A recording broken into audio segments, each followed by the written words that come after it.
আসসালামু আলাইকুম। মাংস তো আমরা বিভিন্নভাবেই রান্না করে থাকি। তো আজকে আমি দেখাবো যে সবচেয়ে সহজে আমি প্রেসার কুকারে কীভাবে মাংসটাকে রান্না করে থাকি। আমি এখানে প্রথমে তেল দিয়ে দিছি। তেলের মধ্যে পর্যাপ্ত পরিমাণে পেঁয়াজ, কিছু গরম যেমন তেজপাতা, দেন দারচিনি, এলাচ এগুলো দিয়ে দিয়েছিলাম। এরপরে যেটা করব যে কিছুক্ষণ এটাকে একটু জাল দিব, পেঁয়াজটা একটু লাল লাল হওয়া পর্যন্ত। যখনই দেখবো যে পেস্টটা একটু হয়ে এসেছে, আমি যেটা করি এখানে আমি একটু আদা রসুনের পেস্ট দিয়ে দিব। প্রথমে পর্যাপ্ত পরিমাণে আদা রসুনের পেস্ট দেওয়ার পরে আমি যেটা করব এটাকে একটু ভালো করে নাড়াচাড়া করব। নাড়াচাড়া করার পরে আমি এর মধ্যে সরাসরি মাংসটাকে দিয়ে দিব, কারণ আমি মাংস এবং মশলা সবকিছু একসাথে কষাবো, এই জন্য আমি এটার মধ্যে মাংসটাকে দিয়ে দিব। মাংসের সাথে আমি একটা টমেটো কুচি করে মাংসটাকে আমি ভালো করে দিয়ে পানিটা ঝরে রেখেছিলাম। দিয়ে মাংসটাকে কিছু ভালো করে নাড়াচাড়া করার পরে আমি এই বাটির ভিতরে 1 চামচ মরিচের গুঁড়া, 1 চামচ হলুদের গুঁড়া, 1 চামচ ধনের গুঁড়া, 1 চামচ জিরার গুঁড়া এবং কিছুটা গরম মশলা এটার মধ্যে দিয়ে রেখেছি।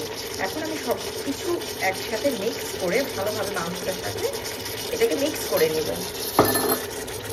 আমি নর্মালি এভাবেই মাংসটা রান্না করি, কারণ দেখা যায় যে প্রেশারে যখন মাংসটাকে দিই তো যেটা হয় যে বেশিক্ষণ সময় লাগে না।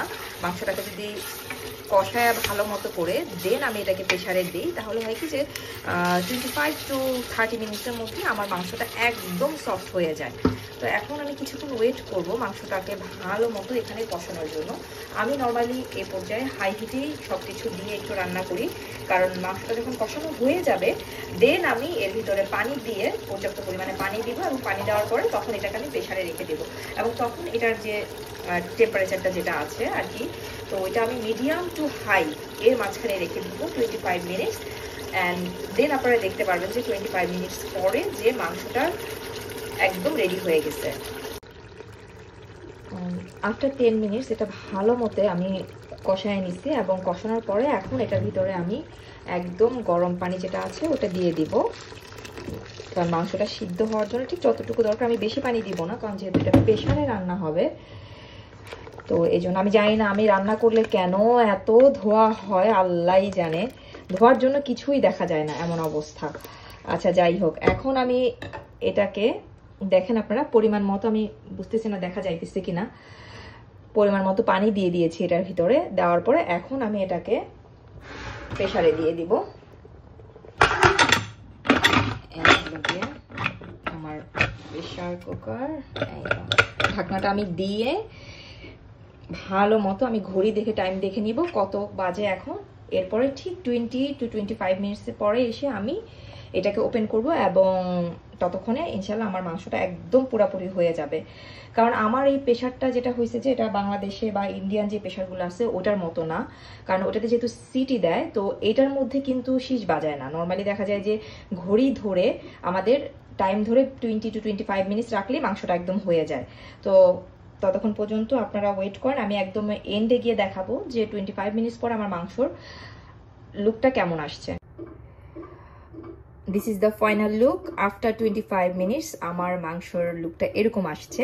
তো জাস্ট নামানোর 1 মিনিট আগে আমি হালকা একটু গরম মশলার গুঁড়ো এবং একটু ফ্রাইড অনিয়ন ছিল ওটা দিয়ে দিয়েছি। এর ফলে দেখেন আমার মাংসর কালারটা কি সুন্দর আসছে, মাংসটা একদম সফট হয়ে গেছে। আশা করি এটা খেতেও অনেক মজা লাগবে। এই তো আজকে দুপুরে আসলে এটা ছিল আমার মেনু, এবং সাথে ছিল হলে গিয়ে ডাল রান্না করেছি আমি। মাংসর সাথে সাথে এটা ছিল আজকে দুপুরে আমার আরেকটা আইটেম। আমি ডালও রান্না করেছি জলপাই দিয়ে, একদম পাতলা ডাল, 2 পদের ডাল জাস্ট মিক্স করে তারপরে রান্না করছি আর কি।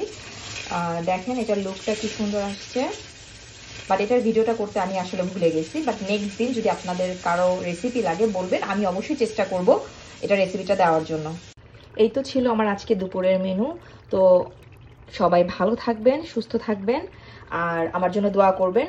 আমি এর আগে অনেক ভিডিও করেছি বাট কখনো ভয়েস ওভার দেইনি, এটা হলো আমার ফার্স্ট ভয়েস ওভার দেওয়া। আমি জানি আমার একটু জড়তা কাজ করতেছে বলতে, তো আপনারা সবাই প্লিজ একটু ক্ষমাসূচক দৃষ্টিতে দেখবেন আর আমার জন্য প্লিজ দোয়া করবেন। সবাই ভালো থাকবেন, সুস্থ থাকবেন। Thank you for watching my video.